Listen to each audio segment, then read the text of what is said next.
Hola, ¿cómo están? Mi nombre es Joana Peralta y con este video quiero contarles un poco de lo que ha sido el curso de literatura 1 con el profesor Juan Pablo.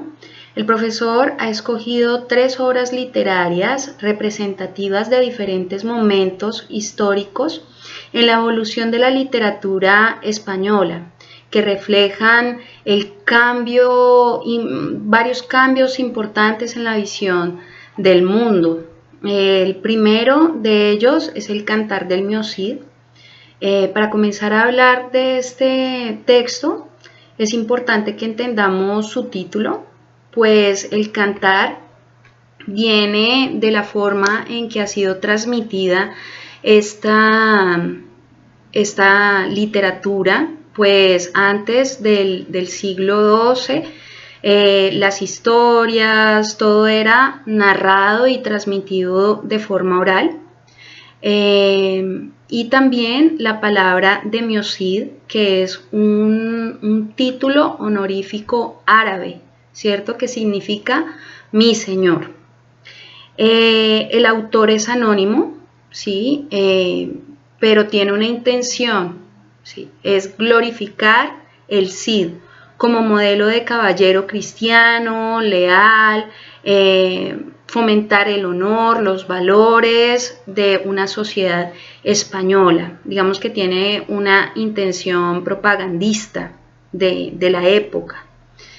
Esta época, el contexto en que fue escrita esta obra fue en la Edad Media, alrededor del año 1200, en el siglo XII.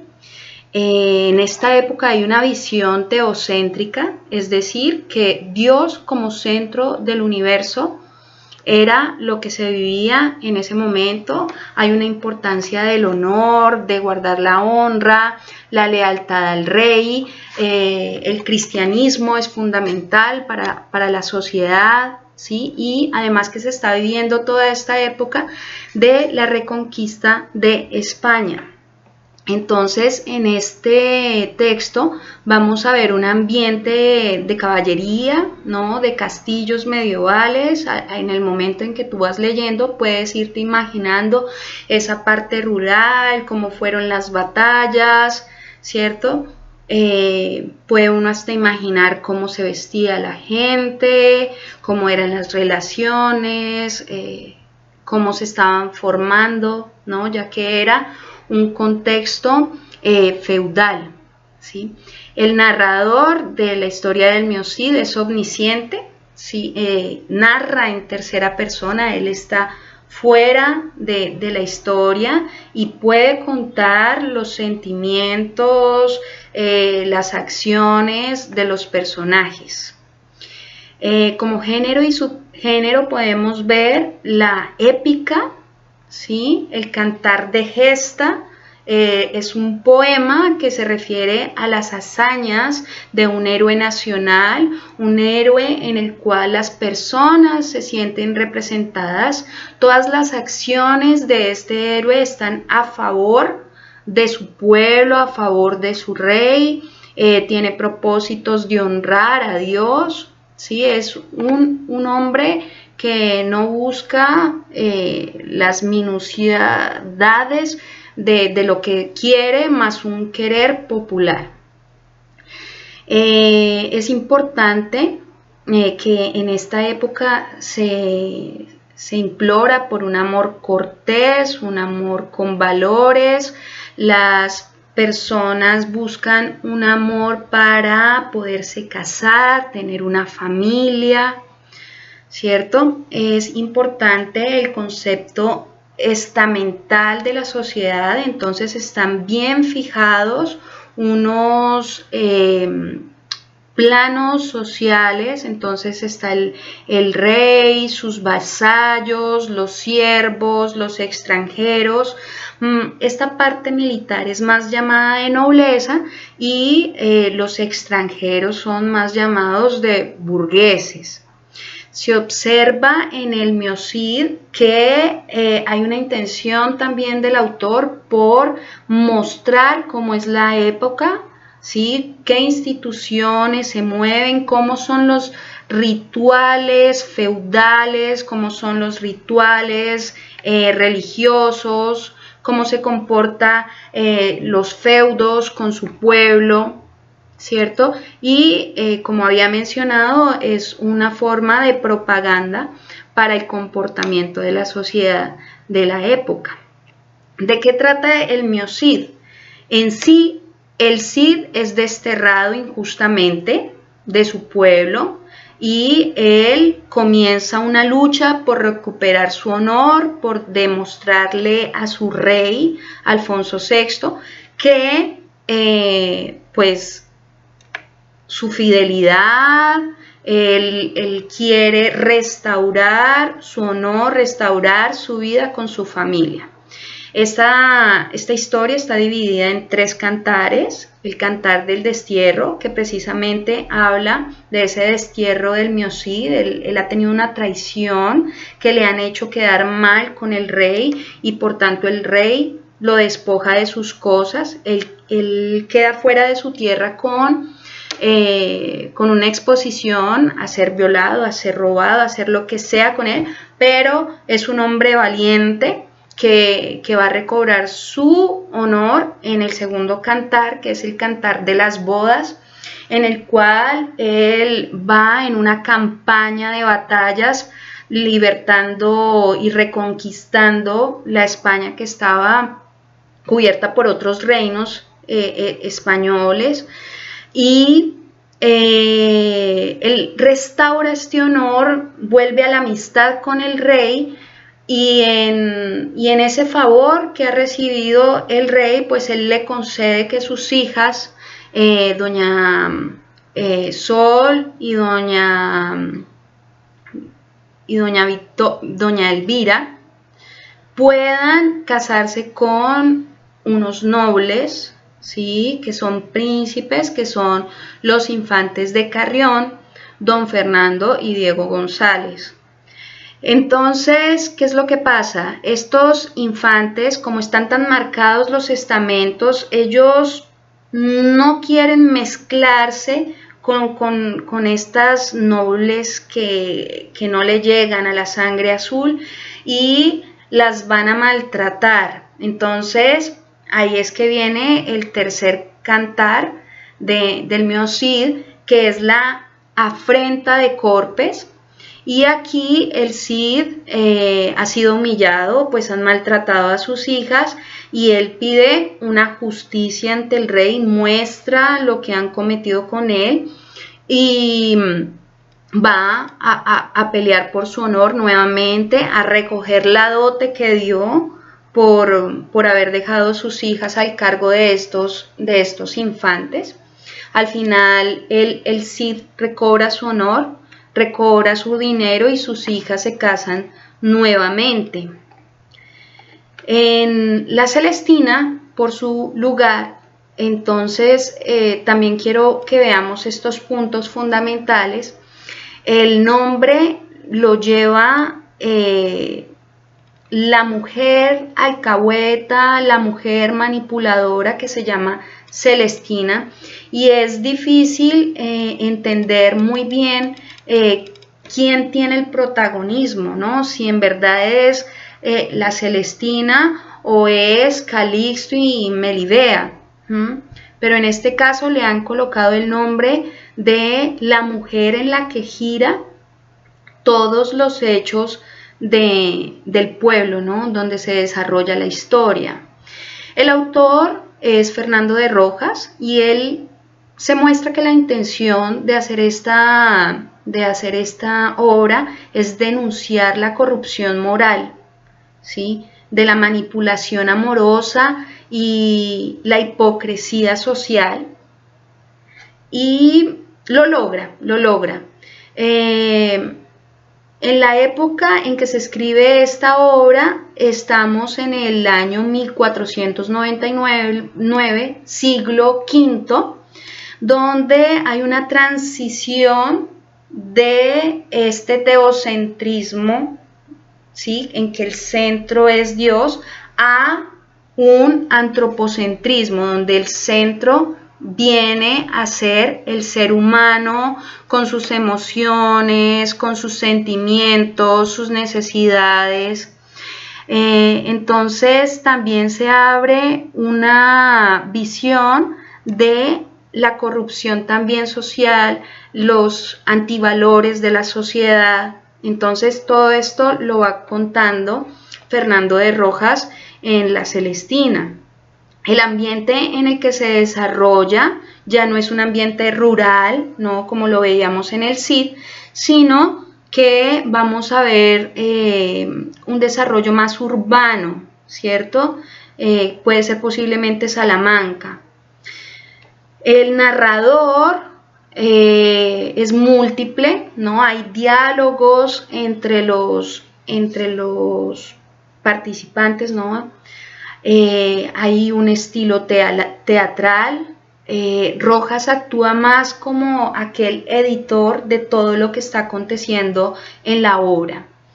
El género que se maneja es dramático y narrativo, es una tragicomedia, porque trae de forma también satírica, irónica, contar de la sociedad, contar de la nobleza, pero es trágica porque sus personajes al final mueren, que eso no se espera nunca, lo que se espera es el final feliz, ¿no? Pero en este caso de La Celestina hay una muerte de casi todos sus personajes.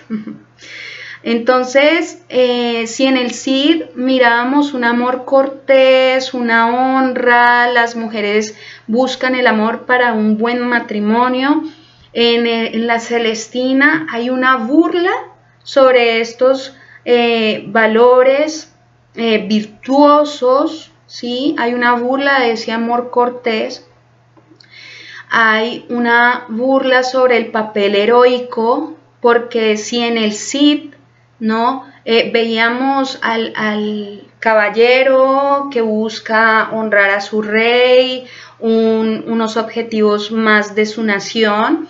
En La Celestina vemos lo contrario, vemos a un Calixto que no le importa sino sus sentimientos, sus emociones, sus pasiones, tiene intereses propios, ¿cierto? Y pues ¿de qué trata?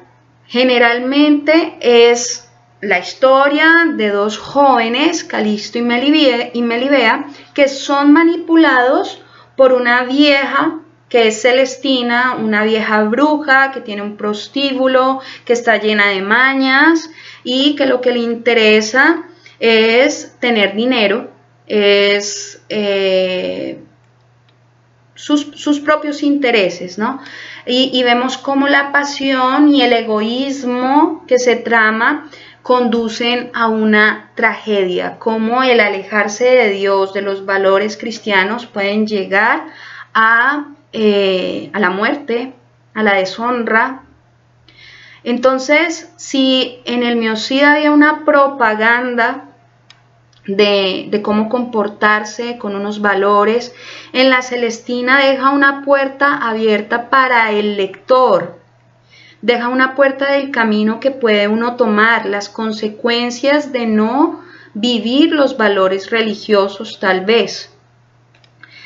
En cuanto a los personajes, vemos una variedad de personajes, principalmente La Celestina, que es la manipuladora, tiene una ambigüedad moral, uno no sabe si odiarla, si quererla, es una experta hechicera que tiene pacto con el diablo, representa la corrupción social en cuanto a todos los 7 pecados capitales, ella manipula con todos estos 7 pecados.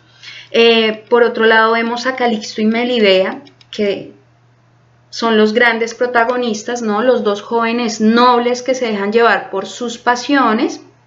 Calixto es más obsesionado por el amor de su amada, ¿sí? Pero él no está buscando un amor cortés, sino un amor que llegue al hecho sexual, ¿sí? Y su pasión lo lleva a la muerte. Melibea inicialmente se muestra como esa mujer virtuosa, pero después de las manipulaciones de la Celestina, del contacto con Calixto, pues se deja llevar por su pasión y también tiene una muerte trágica, también por el miedo de la pérdida de su virtud.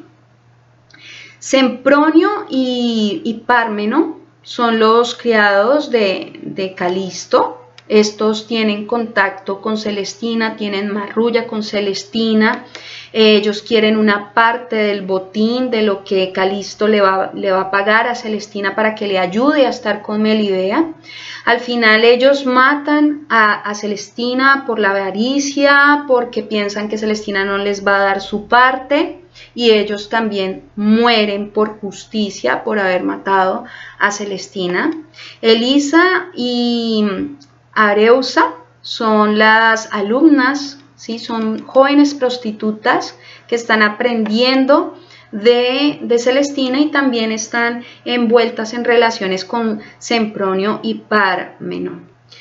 Pleberio y Alisa son los padres de Melibea, en los que al final de la obra, al morir su hija, pues se siente, el lector entiende esta relación con estos padres que están dolidos por el suicidio de su hija.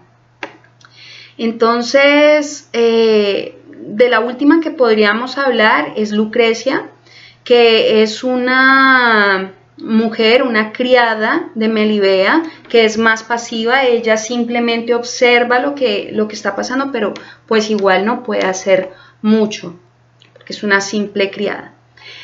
Ya el Lazarillo de Tormes, pues cuando analizamos su título, Lazarillo, ¿no? Es el nombre Lázaro en diminutivo, es el nombre que le dieron sus padres, y Tormes se refiere no al apellido de sus padres, sino al nombre del río cerca donde Lázaro nació. Entonces, el autor en esta obra es anónimo, ¿sí? La intención que tiene el autor es una crítica social y religiosa. Pretende mostrar la miseria del pueblo, los desprecios que se le pueden hacer a un niño indefenso. Hay unas falsas virtudes, hay una crítica en todos los estamentos, tanto a la iglesia, tanto a la nobleza, al gobierno y como tal a toda la sociedad. Este texto fue escrito en el año 1554, en el siglo XVI, y es importante que tengamos en cuenta que para esta época ya estaba el protestantismo, ¿no? Entonces en 1517 más o menos, creo que fue en esa época, que Lutero ya había colocado sus tesis contra la iglesia, y el Lazarillo es una clara respuesta a este protestantismo, pues va a criticar fuertemente varios protagonistas de la iglesia, ¿cierto? Los clérigos, los sacerdotes, los capellanes, entonces, que son los amos del Lazarillo. El ambiente es de ciudad, sí, es urbano. Claro que el Lazarillo se mueve en varios pueblos cerca de Salamanca y Toledo, pero es un ambiente más de pobreza, ¿cierto? Más de ambientes marginales. El narrador es el protagonista, ¿no? Es una carta, se puede decir que es tipo una carta, son los argumentos que está colocando el mismo Lazarillo, contando cómo fue su vida desde niño a adulto, ¿sí? Él va a hablar siempre en primera persona, coloca algunos diálogos y es una autojustificación de sus acciones y de todo lo mal que él se portó, ¿no? Es importante entender que esta es una novela picaresca que por medio de la sátira consigue criticar los diferentes estamentos que estamos hablando, hay una decadencia de la persona. Podemos comparar aquí las tres obras, ¿no? Porque en el Cid vemos los valores, el hombre virtuoso, el hombre que le importa Dios, ¿sí? Que sería el héroe como tal, representante de su nación. En la Celestina vemos ya un antihéroe porque Calisto no le interesa el bien común, el bien de la sociedad, sino sus intereses. Entonces hay también una decadencia de estos valores en la Celestina, pero son dos hombres ya hechos y derechos. Lo que vemos en el Lazarillo de Tormes es un hombre, es un niño forjándose hombre, ¿sí? Es un niño que está creciendo en la sociedad, pero en una sociedad decadente. Entonces, en vez de estar creciendo en la parte virtuosa, ¿sí? Que es lo contrario a la historia de un santo, él decae, pero para los antivalores es, como dice el profesor Juan Pablo, es el anticristo. Solo que yo no lo pienso muy así porque fueron las circunstancias, el contexto en que transcurrió la vida de Lázaro, y él solamente tenía un objetivo. Él se llenó de mañas, aprendió cómo sobrevivir simplemente para poder comer. Si él no recurría a sus astucias, pues iba a correr el riesgo de poder morir de inanición, poder morir de frío sin un techo, ¿cierto? Aquí es importante que veamos el concepto de hagiografía. Hagiografía es la vida de los santos, y en este contexto de Lazarillo de Tormes podríamos ver que es una anti-angiografía, pues Lázaro no va al camino de aproximarse a Dios, sino tiene todo por seguir los caminos diabólicos, ¿cierto? De sus profesores que han sido sus amos. Entonces, ¿de qué trata Lazarillo de Tormes? Lázaro cuenta su vida, ¿no?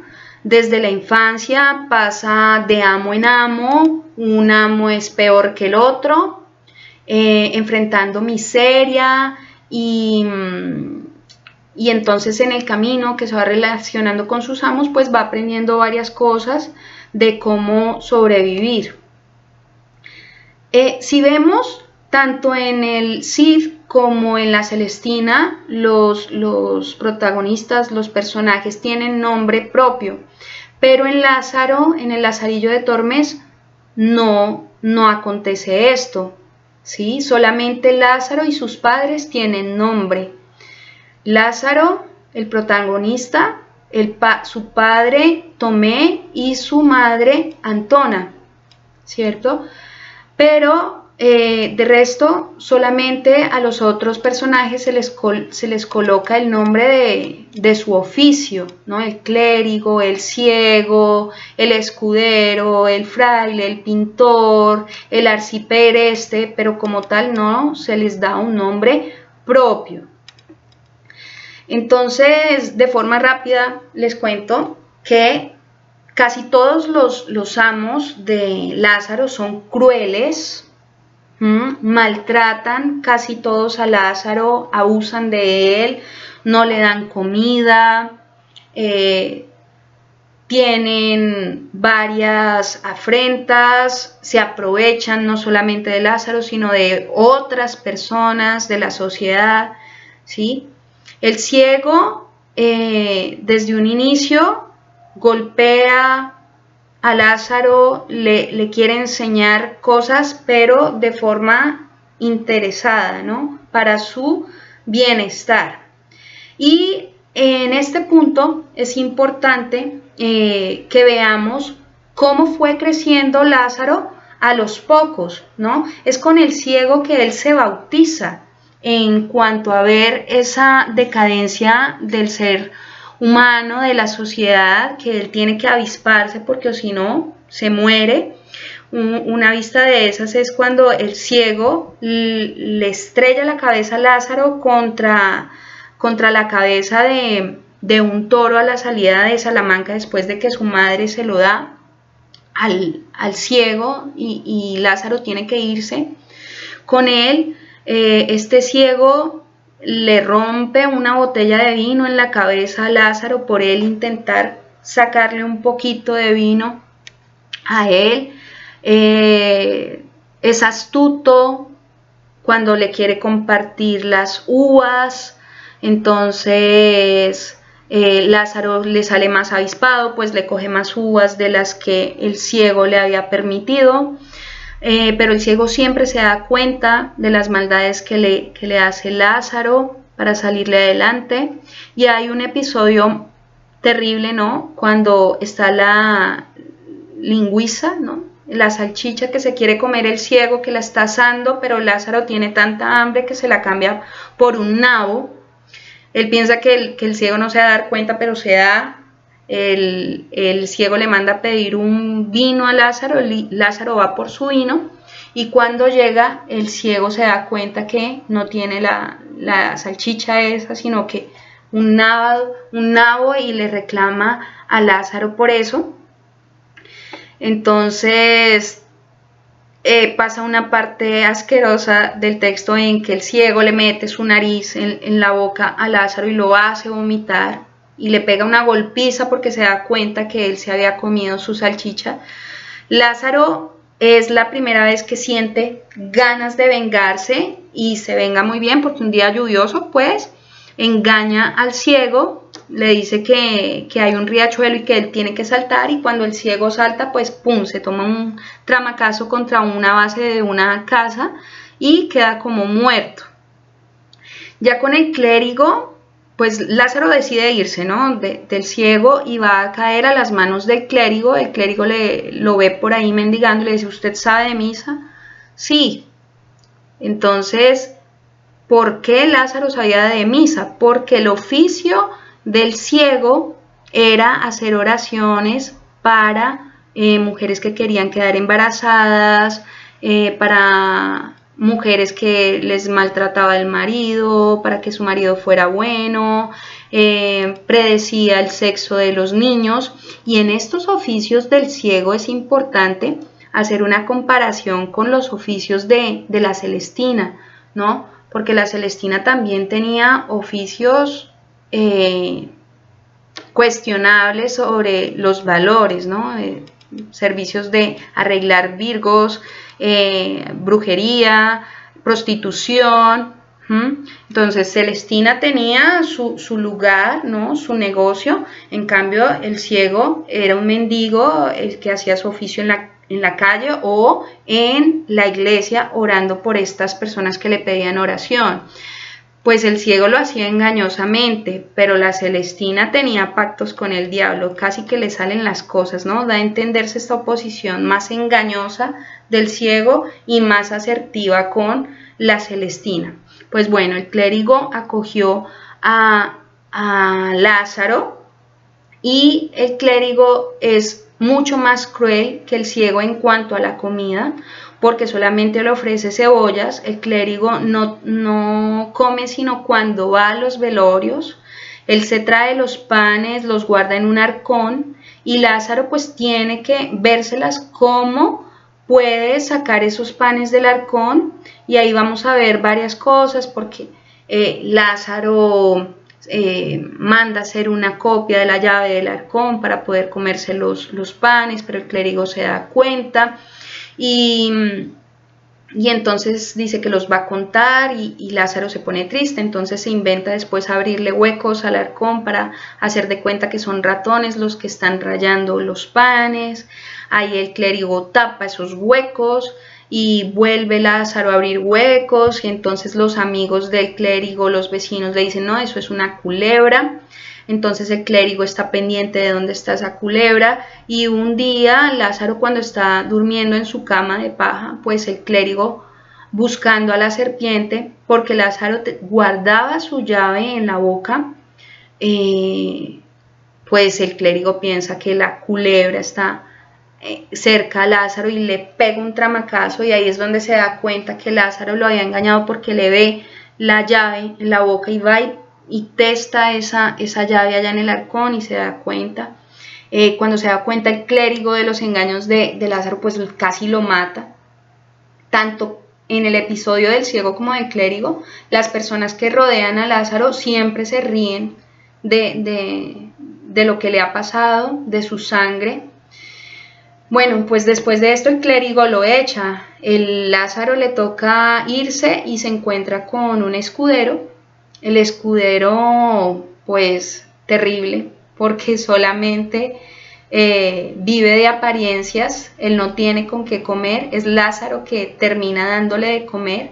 Esta es la representación de la hipocresía de la sociedad. Esto aún acontece en la sociedad. Hay muchos ricos que solamente viven de apariencia, ¿cierto? Y pues aquí al final viene la policía, ¿no?, a incautarle las cosas al escudero, pero el escudero se vuela y casi que se llevan encarcelado a Lázaro, pero las vecinas, unas vecinas de él, son las que lo salvan y lo llevan con el fraile de la Merced, que es otro religioso, ¿no?, que es un comerciante de bulas.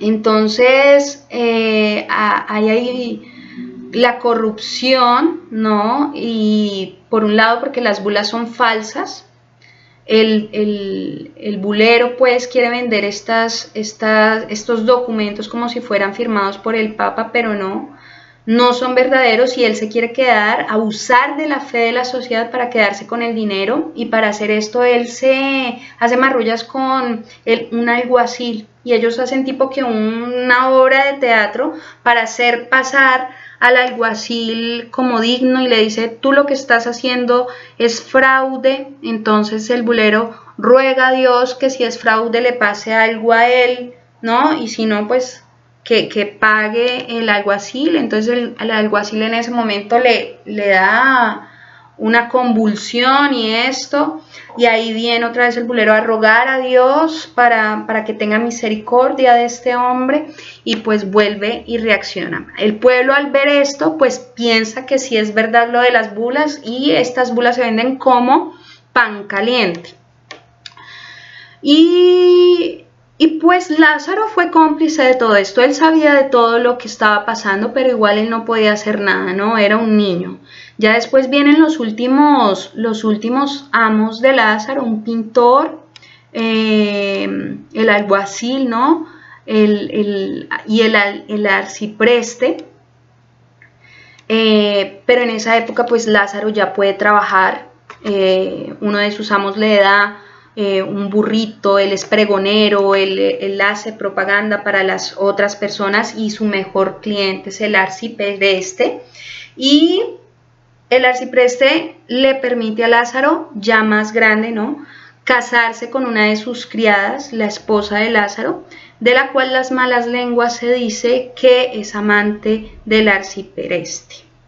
Pues bueno, eso era todo lo que tenía a decir de estas tres obras, pero quería concluir con una observación sobre los pecados capitales que muchos se han dicho en las clases, y es que tanto en la Celestina como en Lázaro son evidentes estos pecados capitales, ¿no? La soberbia de sus personajes, la avaricia, la lujuria en el clero, ¿no?, que se me olvidaba contar en algunos personajes de la iglesia, ¿no?, como el arcipreste con la esposa de Lázaro, el bulero que también tenía encuentros sexuales con prostitutas. También se evidencia la ira, ¿no?, el pecado de la ira en estos hombres que golpearon a Lázaro con rabia, la gula, la envidia, ¿no?, tanto es Sempronio y Pármeno con la Celestina, ¿sí? Ahí hay una envidia. La pereza que se puede ser evidenciada en Calisto, la pereza también en el escudero para conseguir las cosas. Podemos ver pecados mortales también, ¿no? En todo el tiempo están haciendo mofa, burla de Dios, del nombre de Dios. Hay pensamientos, ¿no? Impuros, actos impuros de los miembros de la iglesia, de Calixto y Melibea. Hay mentiras, hay fraudes, robos, ¿sí? También podemos ver específicamente en el Lazarillo de Tormes las referencias y críticas a los 7 sacramentos. En el bautismo podemos ver 2 referencias, una en el episodio en que el ciego, cuando se lleva a Lázaro a la salida de Salamanca, le pega un tramacazo contra el toro y pues se habló en clase, ¿no? Que esto podría hacer referencia al despertar de Lázaro para la decadencia de la sociedad, ¿cierto? Pero yo quiero detallar que hay una renovación de este bautismo con cada uno de sus amos de Lázaro, con cada uno de estos golpes, con cada uno de esta degradación de sus valores, ¿cierto? La referencia de la primera comunión, entonces la primera es cuando el ciego le deja caer la botella a Lázaro en la cabeza, la botella de vino en la cabeza, en el momento en que eleva también el sacerdote el cáliz, ¿sí? La segunda referencia es en los panes del arca del clérigo, pues Lázaro, en el momento en que tiene acceso a los panes, él dice que se transparecen en los panes el rostro de Jesucristo. Entonces ahí podemos también ver esa referencia del sacramento y la burla que se hace al sacramento, ¿no? Vemos el crisma o la confirmación también en esa parte donde aparece el caldero, ¿no? La solución de los problemas de Lázaro con el clérigo, pues el Lázaro dice como me vino, bajó sobre mí la iluminación del Espíritu Santo para ver que yo cómo podía sacar los panes. Eso se puede hacer referencia también a la confirmación, que es la relación con el Espíritu Santo del cristiano, pero en este sentido hay una burla porque le da una iluminación, pero para hacer algo malo, ¿no? Para robar. La confesión, el sacramento de la confesión la podemos ver con la obra de teatro que montó el alguacil con el bulero, ¿no? Porque pide el perdón para este hombre y cuando él sale de su trance, ¿no? El alguacil le pide perdón al bulero. Entonces hay una burla aquí de la cuestión del perdón. Vemos el sacramento de la unción de los enfermos, también con el clérigo, porque el clérigo va a llevar la unción de los enfermos, pero en vez de pedir por el bienestar de estos enfermos, pues Lázaro pide que estos enfermos se mueran. Pues en los velorios, cuando se moría alguien en esa época, había mucha comida, entonces era una oportunidad para Lázaro comer. El clérigo también le encantaba que hubiesen estas ocasiones de muerte, pues para él también darse sus banquetes de gula. Hay una burla cuanto al sacramento de la orden sacerdotal, no una, sino muchas veces, con el clérigo, con el arcipreste, con el capellán. Entonces hay una crítica fuerte hacia la iglesia. Y el último sacramento, el matrimonio, ¿no? Pobre Lázaro supuestamente tiene un fin feliz, pero pues es una mujer que no cumple sus votos matrimoniales, sino que es una infiel y es infiel con alguien de la iglesia, que es algo mucho peor. Concluyendo, cada obra tiene un valor literario e histórico que trasciende su tiempo. Juntas muestran el paso del idealismo heroico al realismo crítico, ¿cierto? El Mio Cid, los personajes con roles muy marcados, el héroe versus la traición, con una clara distinción entre el bien y el mal. En La Celestina y Lazarillo de Tormes, el lector puede confundirse. Sí, el bien blanco, el mal negro, pues en La Celestina y el Lazarillo hay un gris, ¿cierto? Los personajes psicológicamente complejos, con grises morales, no hay héroes, solo deseos humanos que conducen a la tragedia. En el Lazarillo, personajes funcionales y simbólicos, cada uno representa un vicio social. El protagonista es el víctima, pero también él es cómplice de las cosas que se hacen. Pues bueno, esto era el comentario que quería hacer sobre estas 3 obras literarias. Muchas gracias, me ha gustado mucho el curso.